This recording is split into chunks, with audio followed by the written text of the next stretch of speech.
Когато послушаме бесовете какво казват и се съгласим, че това е правилно, ние после пак ще ги послушаме. И те може пак отново да ни кажат някаква полуистина. Но на втория, на третия, на петия път вече съвсем ще ни водят срещу Бога и ще искат да погубят. Защото те искат да погубят човека.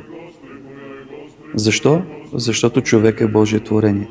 Бог е вложил в него от себе си. Единственото творение, в което Бог е вдъхнал дихание за живот. За всичко друго е казал и то е станало. И за ангелите казал и те са се появили, те са станали със Словото си.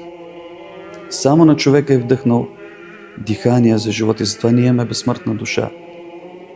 Такава, която може да се богоуподобява и да бъдем, всеки един от нас, да бъдем богове по благодат, разбира се, не по същество.